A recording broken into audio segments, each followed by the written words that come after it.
The arrival of the Crimson Empire. A quiet morning in space. Commander Sarah Chen sat in her command chair aboard the orbital monitoring station watchtower, sipping her morning coffee while watching the endless dance of satellites around Earth.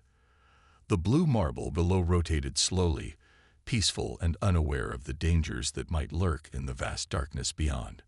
Sarah had been stationed here for 8 years, and every single day had been the same routine of checking sensors, monitoring space traffic, and filing reports that nobody ever seemed to read.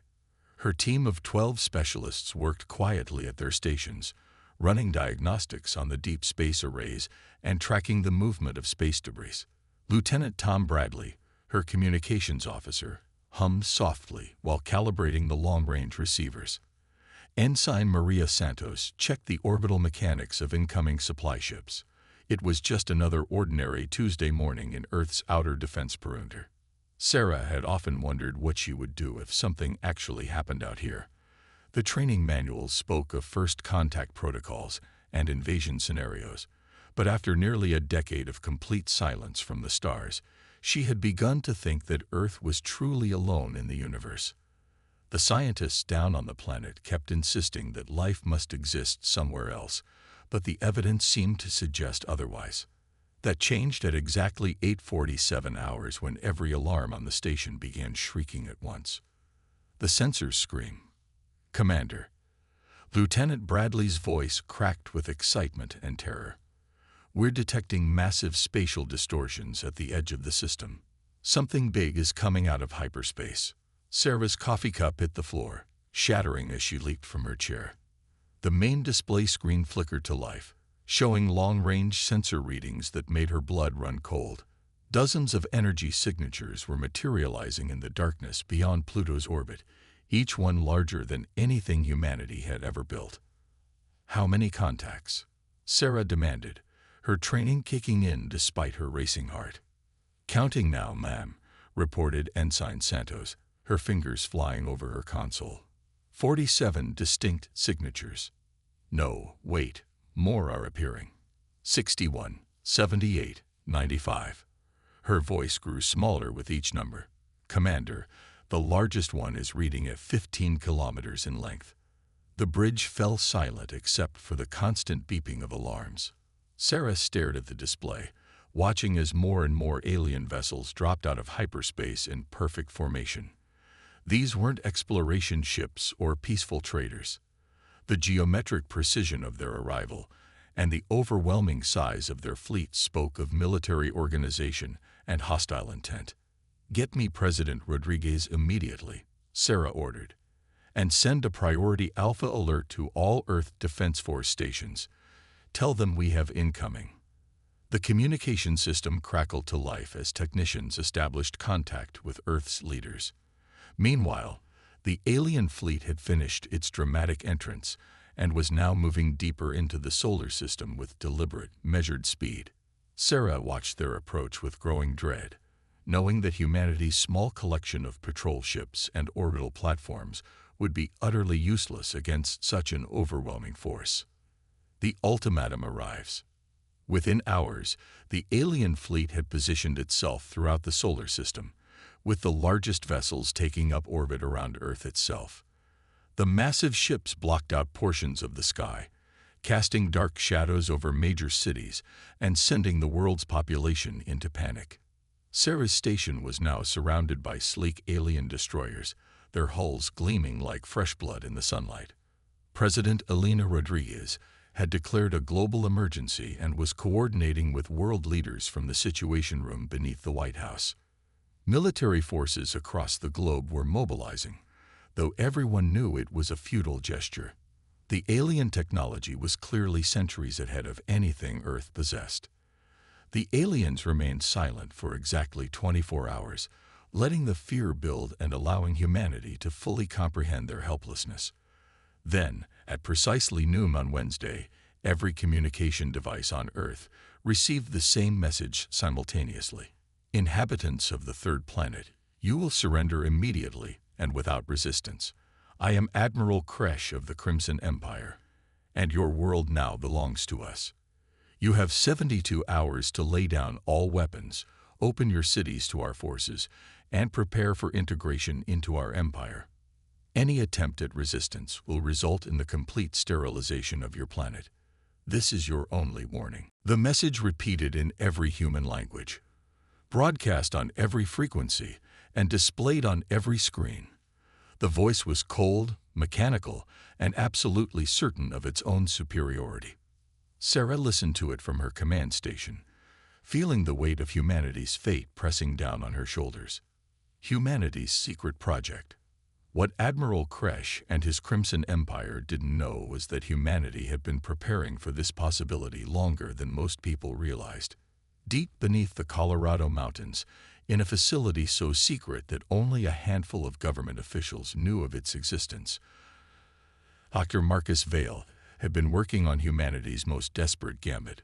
Project Quantum Shield had been conceived 15 years earlier, when the first deep space telescopes detected evidence of vast alien civilizations among the stars.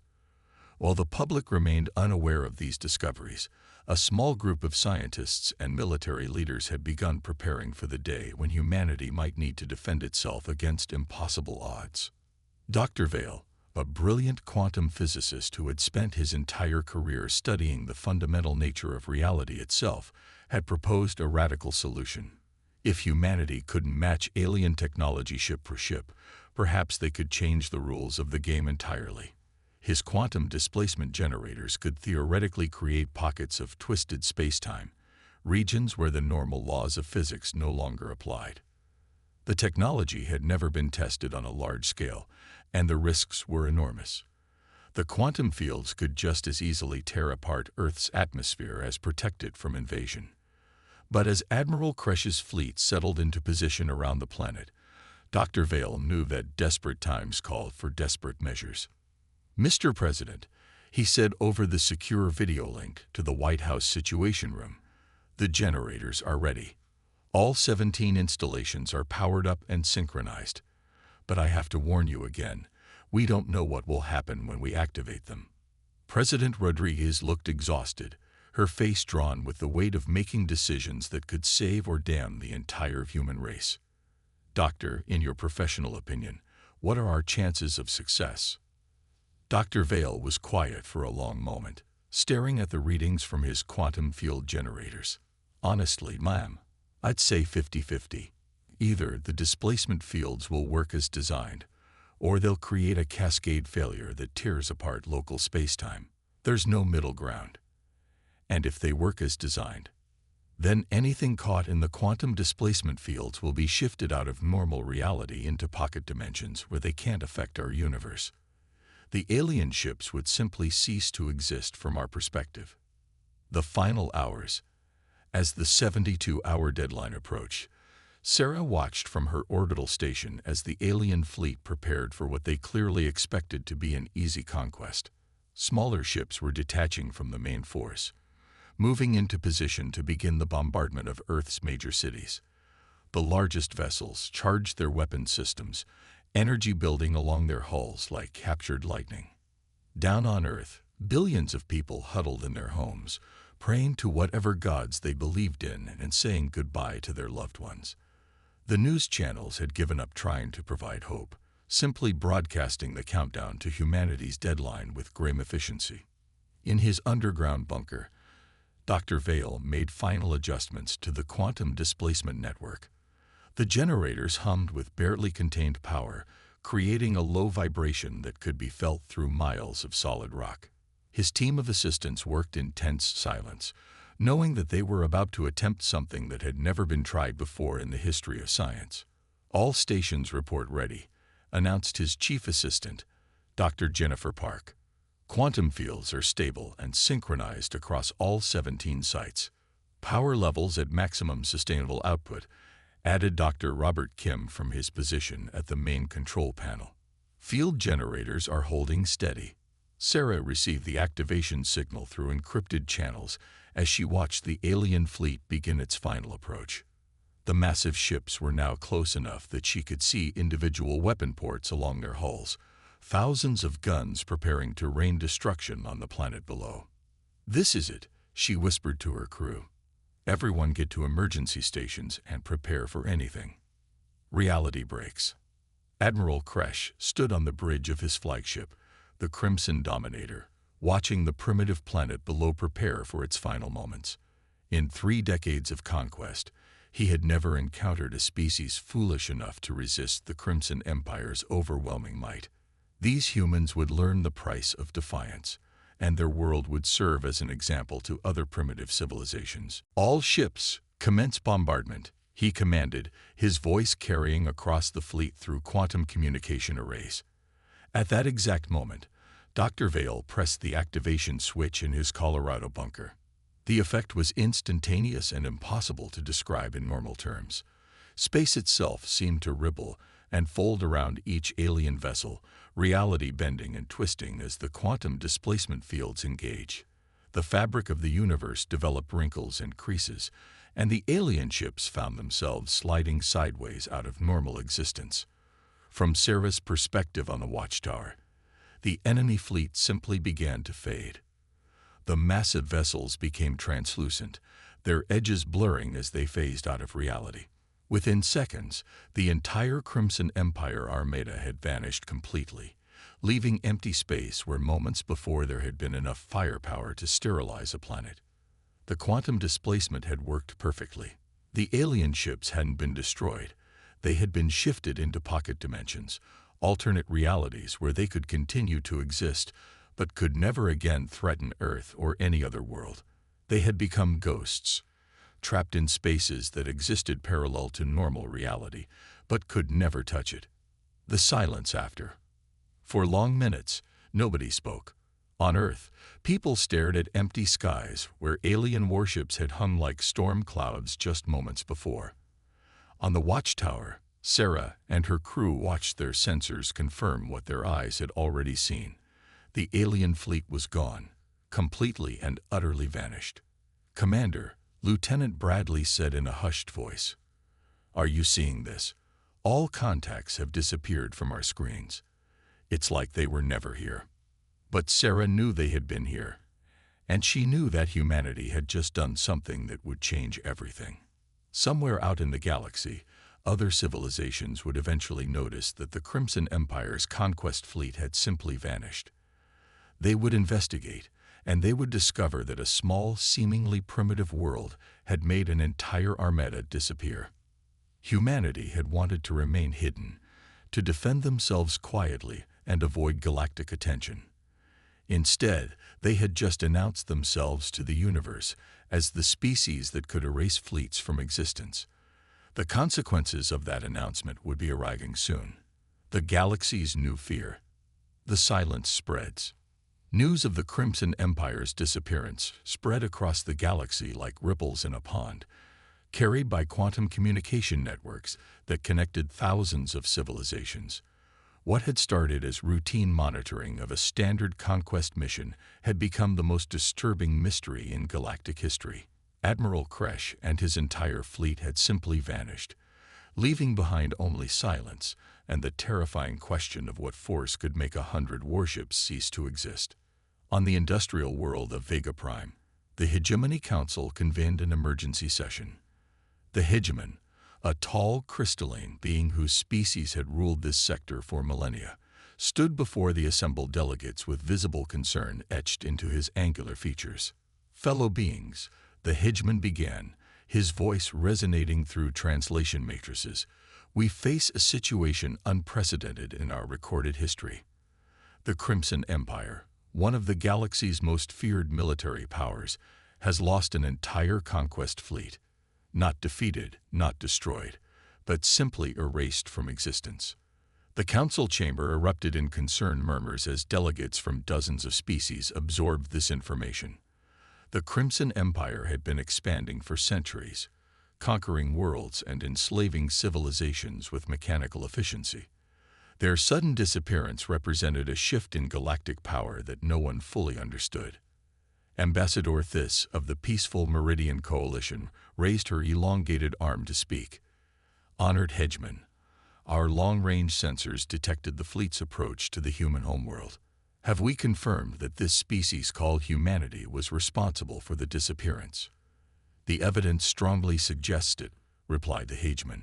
However, our intelligence indicates that human technology should be insufficient for such an action. Their civilization has barely achieved interplanetary travel, yet somehow they made the Crimson Fleet vanish without trace. The Watchers take notice. In the dark reaches of space, aboard vessels that few civilizations had ever seen, the ancient Watchers observe humanity's actions with growing interest. The Watchers were old, older than most galactic civilizations, and they had seen the rise and fall of countless species. They intervened rarely, preferring to observe and catalog the development of younger races. Elder Zephyr, whose consciousness had existed for over 10,000 years, communicated with his fellow Watchers through quantum thought links that transcended normal space and time. The humans have demonstrated something remarkable, Zephyr observed. They possess technology that operates on principles we had not expected from such a young species. Should we make contact? Asked Elder Nova, her ancient mind filled with curiosity about these unexpected newcomers. Not yet, Zephyr replied, but we should prepare. If the humans can manipulate quantum reality to this degree, they may be the species we have been waiting for. The galaxy may soon have new protectors, whether they realize it or not. Earth's new reality. Back on Earth, President Rodriguez stood in the Situation Room surrounded by military advisors and scientists, all trying to comprehend the magnitude of what had just occurred. Dr. Vale's quantum displacement project had worked beyond their wildest expectations, but the implications were staggering. Mr. President, said General Patricia Hayes, the chairman of the Joint Chiefs of Staff, we're receiving reports from our deep space monitoring stations. Multiple alien fleets are heading toward our solar system. It appears word has gotten out about what happened to the Crimson Empire. President Rodriguez felt the weight of leadership pressing down on her shoulders. How many fleets, General? At least 6 different civilizations, ma'am. Some appear to be military formations. Others look like diplomatic convoys. We're not sure of their intentions. Dr. Vale, who had been monitoring the quantum displacement fields since the activation, looked up from his tablet with a troubled expression. Mr. President, we have another problem. The displaced alien ships still exist in their pocket dimensions. I'm receiving quantum echoes from their communication systems. They're trying to contact their home worlds, and they're not happy about their situation. Are they a threat to us from where they are? No, Mom. They can't affect our reality from the pocket dimensions, but they're experiencing severe psychological stress from being cut off from normal spacetime. Some of their crew members are apparently suffering from what we might call dimensional psychosis. The moral implications of their defensive action were becoming clear. Humanity had saved itself by trapping thousands of alien beings in artificial realities where they would slowly go insane from isolation and confusion. It was effective, but it wasn't exactly humane. First contact protocols. Captain Liu Wei of the Earth Defense Force stood on the bridge of the newly commissioned starship Unity, humanity's first vessel designed specifically for interstellar contact.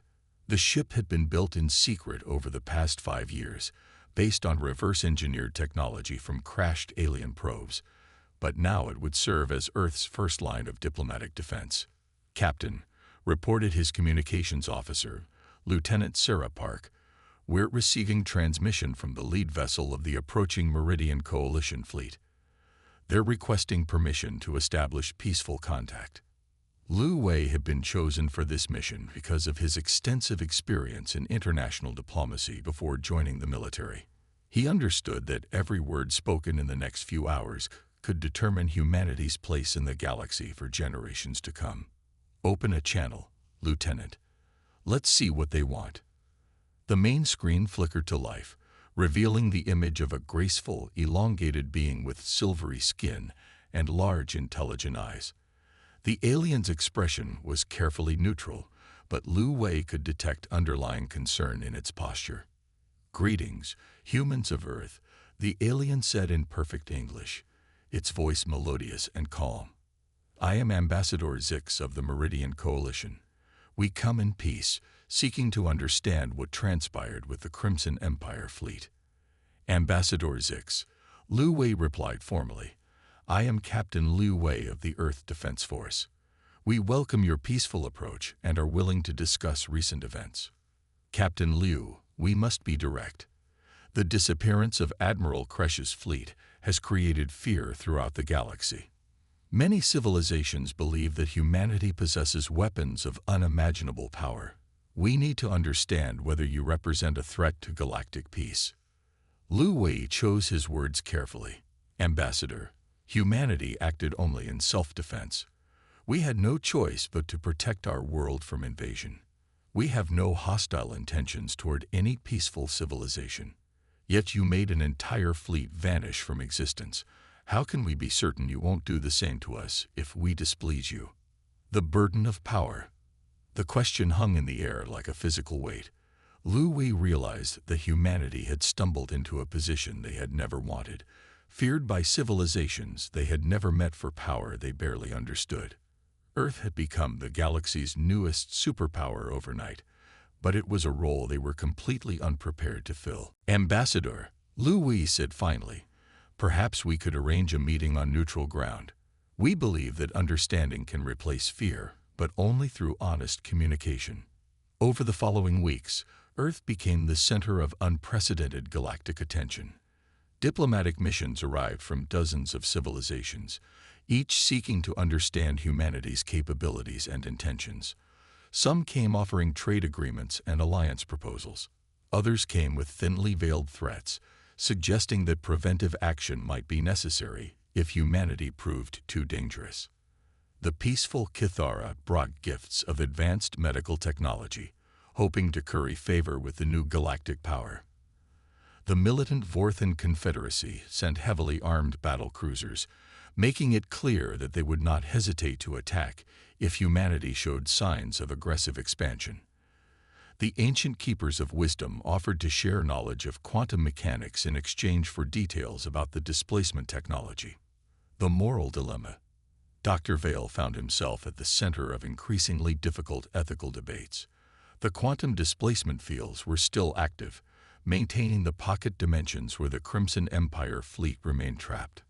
Monitoring equipment showed that conditions inside those artificial realities were deteriorating rapidly. Dr. Vale, President Rodriguez said during one of their daily briefings, "What's the status of the displaced fleet?" "Not good, ma'am. Time moves differently in the pocket dimensions. For every day that passes here, they experience about a week. They've been trapped for what feels like months to them." The psychological profiles we're receiving through quantum echoes suggest that most of the crews are suffering from severe mental breakdown. Is there any way to help them without bringing them back to our reality? We could modify the pocket dimensions to make them more comfortable, create artificial environments that might ease their psychological distress. But that would require revealing more about our technology to the galactic community. President Rodriguez struggled with the decision. Helping the trapped aliens would be the humanitarian thing to do, but it would also demonstrate that humanity had even more sophisticated control over quantum reality than anyone had imagined. The galaxy was already afraid of them. Showing greater technological capability might push other civilizations toward preemptive military action.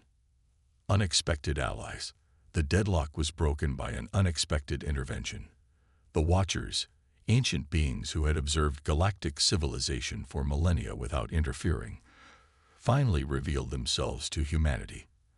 Their massive vessels, built from materials that seemed to bend light itself, appeared simultaneously in Earth's orbit and above the homeworlds of every major galactic power. Elder Zephyr's voice reached every inhabited world in the galaxy through quantum communication networks that transcended normal space and time. Civilizations of the galaxy, we are the Watchers. We have observed your development for countless generations, and now we must speak. The message continued across multiple worlds, causing panic and wonder in equal measure. The species you call humanity has demonstrated capabilities that mark them as the next stage of galactic evolution. They possess not just advanced technology, but the wisdom to use power defensively rather than aggressively. We declare them under our protection and guidance." The announcement sent shockwaves through galactic civilization.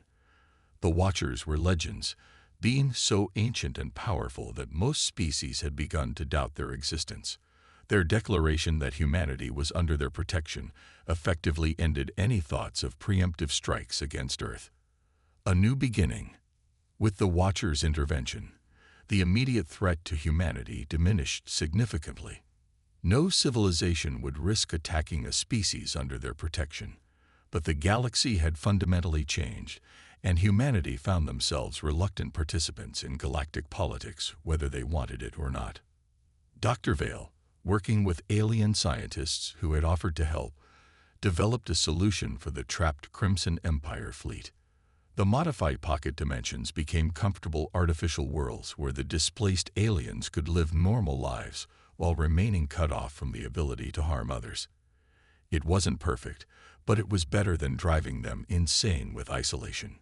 Commander Sarah Chen, promoted to admiral after her role in first detecting the alien threat, stood on the bridge of Earth's newest command vessel, looking out at the bustling traffic of alien ships that now regularly visited the solar system.